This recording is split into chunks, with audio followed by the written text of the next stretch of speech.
and welcome to this program.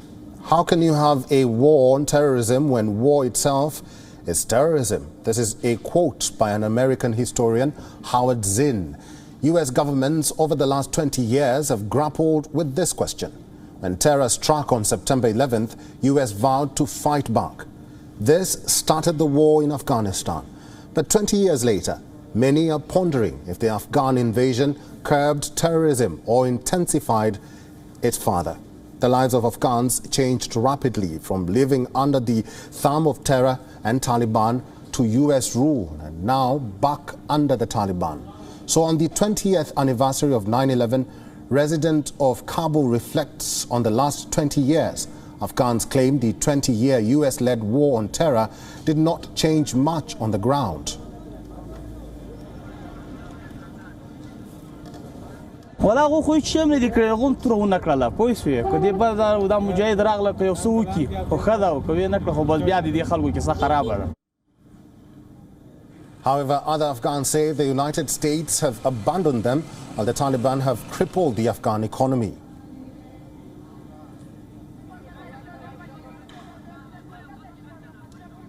افغانستان یې ګډ وډ پرې خودو افغانستان سپی راغلی تبعید تر دا اوسه پورې دا نظام سره راغلی مرګ نسته اوس امنیت راغلی خو کاروبار ورک ده. We have our correspondent Anas Mallick joining us live from Kabul in Afghanistan.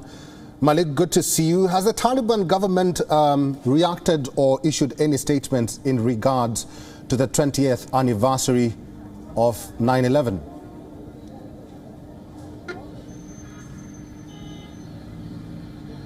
Well, yes, Eric, today marks the 20th anniversary of the heinous attacks, the 9/11 heinous attacks that took place in New York. And 20 years down the line, 2 decades later, the Taliban are in charge. Exactly how it was two decades ago. The only difference this time is that the Taliban now seem to be much more active. They are in charge. They are out on the roads. Today we've seen an advisory, an unofficial advisory coming out from Taliban men who have advised people to usually stay indoors because there is an imminent threat by the ISK by and large. Therefore, they've been advised to stay indoors. But on the 20th anniversary, we're seeing that life is essentially back to normalcy. I'm standing outside the Kabul's Hamid Karzai International Airport. The inner board to that has been changed as Kabul International Airport. The outer one remains as Hamid Karzai International Airport. Essentially, if I talk to you about the 9/11 situation, today what is different here in the city of Kabul, today is my 46th day. We've seen these congratulatory billboards being set up or being put up across the city by the Taliban, who have been congratulating the people. And these billboards have pictures of Jalaluddin Haqqani and Mullah Muhammad Umar. Mullah Muhammad Umar, who was the founder of the Taliban as well. These billboards read that they're champions of two jihads, referring to the Russian, the Soviet jihad, and the recent one. So, by and large, 20 years down the line, much more would have been changed, but at least we're back to square one, how it started when the invasion began, when Taliban were in power, and 20 years down the line, the Taliban are now back in power in Kabul. Eric? Mallick, have you been able to talk to Afghans themselves? What are they saying about this anniversary?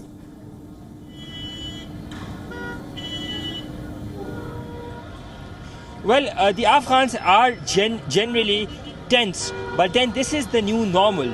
This is how they have to live their life under the Taliban regime. We're expecting things to get easier. They're expecting things to get easier because as we speak, the economic condition is not that good. There is shortage of staple food supply as well, and the reason we're seeing aid being flown in from 3 countries, Qatar, UAE and Pakistan. These 3 countries are flying in aid. We're also seeing that China is to send in aid as well in here. So people expect things to go for the better, but that can only be possible when the international community engages with the Taliban, and for now that doesn't seem to be on the agenda. Eric? All right, Mallick, stay with me because I want us to talk about another issue happening in Afghanistan. Now, the United Nations has condemned the Taliban's increasing violence against peaceful protests, including using live ammunition that killed several people. Earlier this week, armed Taliban militants dispersed hundreds of protesters in cities across Afghanistan, including in Herat, where 2 people were reportedly shot dead. Recently, Afghan women and men have taken to the streets peacefully to press for their human rights to be respected. They want the Taliban to recognize women's rights to work, to freedom of movement, to education and political participation. United Nations says those in power must respect the rights of Afghans.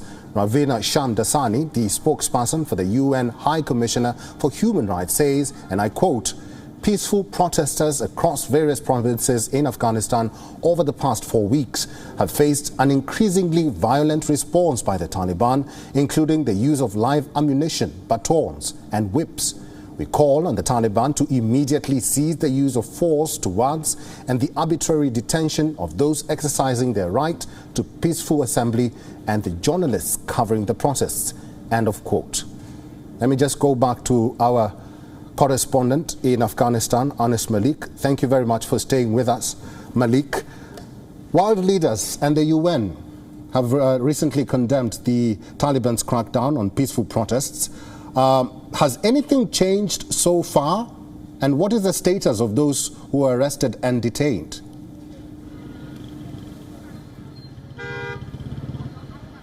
Well, as we speak, there are some journalists that are who are detained, not in Kabul but elsewhere. We saw Taliban detaining journalists. That happened in Panjshir, that happened in Herat, that happened in Kandahar, and some were detained in Kabul as well, covering the protest on Wednesday or on Tuesday instead. But the journalists and some of them were tortured, whiplashed in a much more brutal manner. The UN and in fact other journalist bodies have also condemned this brutality by the Taliban, and we're expecting, well, as I said, the Taliban have been really brutal. This is the real face of them. They're trying to give this semblance of having changed.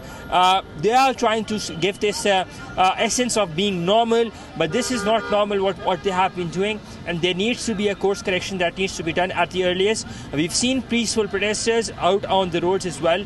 They had been protesting. We've been seeing women protesting as well, calling for a more inclusivity. We've seen Hazara community protesting as well, because remember, this interim government, it has the 33-member interim government or interim cabinet does not have any women representation. It does not have any Hazara representation either. So one major ethnic minority has been left out. We're expecting, with the statement coming in from Sohail Shaheen, the Taliban spokesperson based in Doha, that there can be a formal government that can be formed anytime soon. So there are increased speculations, or rather hopes, and one can only hope as well, that with that permanent government that would be formed, there would somehow be inclusivity with regards to these ethnic minorities and women's rights as well. Eric? Mallick, finally, before I let you go, we have received information or reports that Amrullah Saleh's brother has been killed. Can you confirm this?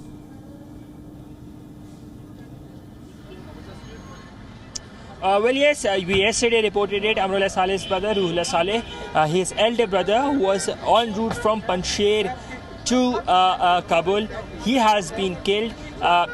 Local sources say that he was identified by the Taliban and then tortured and killed. This is what the local sources claim. We're yet to hear an official version from the Taliban on this. But Amrullah Saleh's nephew, who was the eldest son of Ruhullah Saleh, who was killed, his son has put out a statement, and he has also confirmed that his father was brutally killed by the Taliban. As I said, the Taliban are yet to comment on this matter. The family has alleged that he was killed by the Taliban. In fact, local sources have also confirmed to us. We've been reporting this since yesterday, that Ruhullah Saleh, who is the eldest brother of Amrullah Saleh, he was en route from Panjshir to Kabul when he was identified by the Taliban, and he was killed. Eric? Mallick, stay safe, and thank you very much for that update.